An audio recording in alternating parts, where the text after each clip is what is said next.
Bailey, and welcome to my website, Race and Ethnic Relations on Campus.com, and also the very first webcast related to my very new book, Race and Ethnic Relations on Campus, Understanding, Empowerment, and Solutions for College Students.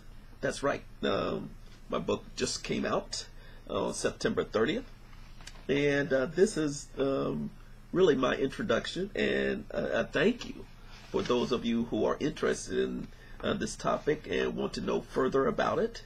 And this is a book that I've been working on for really decades, and started really kind of concentrating on it, focusing on the concept about 4 years ago, and it's been a major four-year project. But it's a process that has been ongoing for practically all my life since being in academia.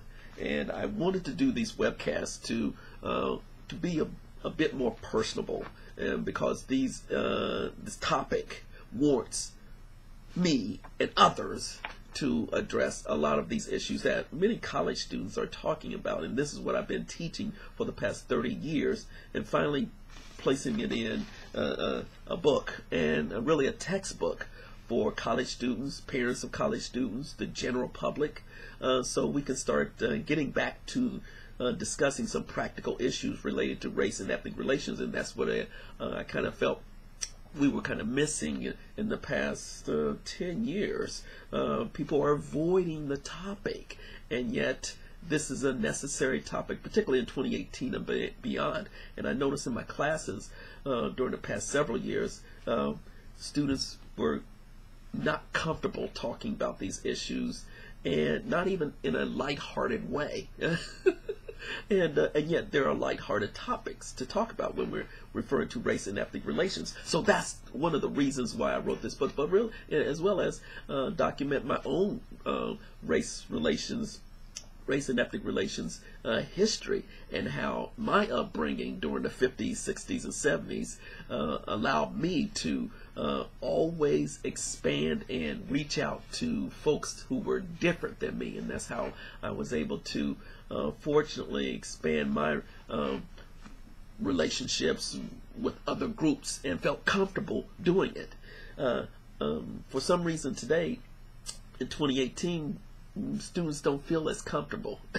And fortunately, I grew up during a time period with friends who were very willing to accept me, and I accepted them, and race was not as major barrier as it is today. And so that's another reason why I wrote this book. And I really want to read you very briefly the first two paragraphs of the preface of this book, of Race and Ethnic Relations on Campus. So just let me read the introduction. Race and Ethnic Relations on Campus, Understanding, Empowerment, and Solutions for College Students is a new approach to addressing and better understanding many of the major controversial issues associated with race and ethnic relations for today's college students. Due to the current wave of societal racial conflicts across the United States, college students have become astutely aware of many of these issues, yet may not know how to conceptualize and deal with these issues effectively. This book confronts these race and ethnic relations issues directly, and sets in motion a whole new way of thinking on how today's college students can do something about it. Very important. Wanted to do something about it. The significance of this new book on race and ethnic relations is that it is the first and only book that provides today's college students not only a new approach to address these serious issues, but more importantly, new practical strategies to solve these issues individually and collectively. No longer can universities ignore the varying types of race and ethnic relation issues that arise on each campus every year. Although all those involved in recruiting, teaching, and graduating our next set of college students, which continues to increase in its diversity, must establish a new strategy to address the most controversial topic on college campuses today, and that is race relations. And so That's what I continue to feel in my classes of teaching consistently. There's a distance, and this was my attempt to bring all groups together and discussing these issues and having fun and developing positive strategies. And very briefly, the overview, the major content of my book, the course outline, or the outline of the book. First, I start off with the impact of national race relations incidents on college campuses, college experience. Then Chapter 2, typical campus race and ethnic relations issues. Chapter 3, then we move into the background issues. Chapter 3 is basic concept of race and ethnic relations. These are issues that many college students, many first generation students are not aware of. And I felt like we needed to slow down and cover the basic concepts because they're not discussed, they're not evaluated, they're not analyzed. We assume that many of the new college students, the freshmen,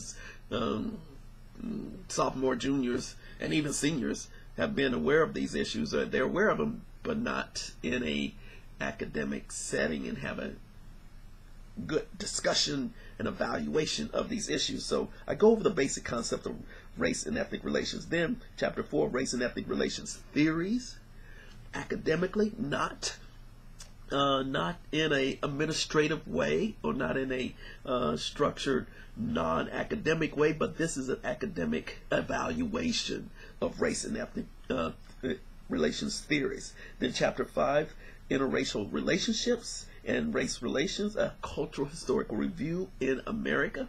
Chapter 6, that was Chapter 5. Chapter 6, national politics and race relations. Yes, national politics and race relations, very important to address. It's very volatile, yet and during each administration, but also each national political cycle, race relations is very much an important element of our United States. Then we move on to Part 3 of the book, practical outcomes of race relations. Chapter 7, negative consequences of poor race and ethnic relations among college students. What are the negative consequences? That has to be spelled out.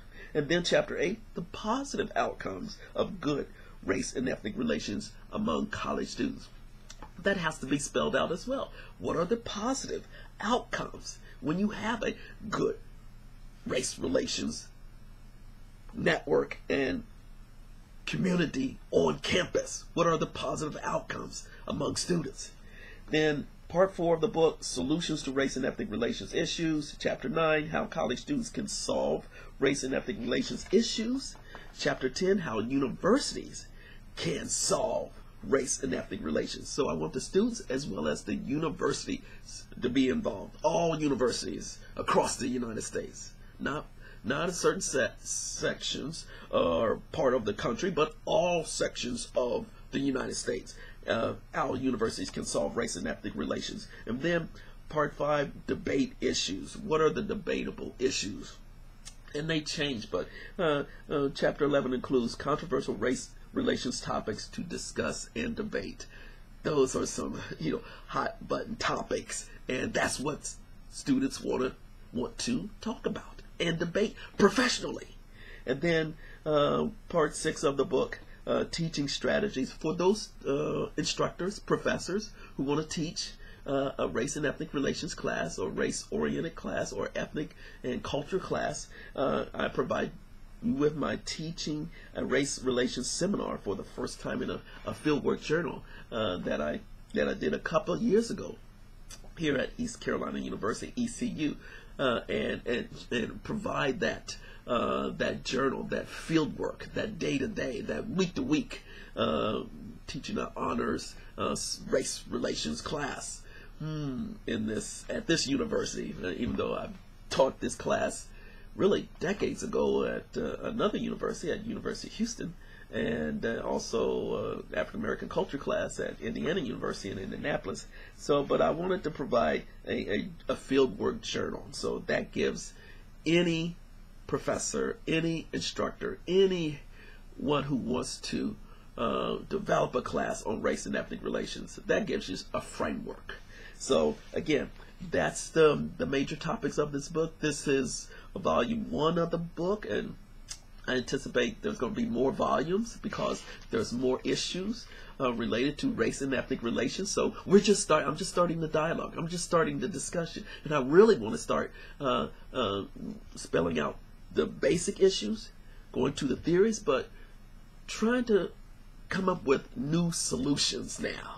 Not the same old dialogue, not the same old discussion, not the same old frustration between various groups, but new solutions from everybody. And that's the purpose of my book, Race and Ethnic Relations on Campus: Understanding, Empowerment, and Solutions for College Students.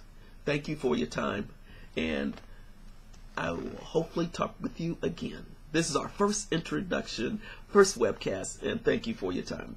And my name is Dr. Bailey, and please send me feedback. Send me some comments as I take this journey, this new journey on race and ethnic relations on campus. See ya. Thank you for your time.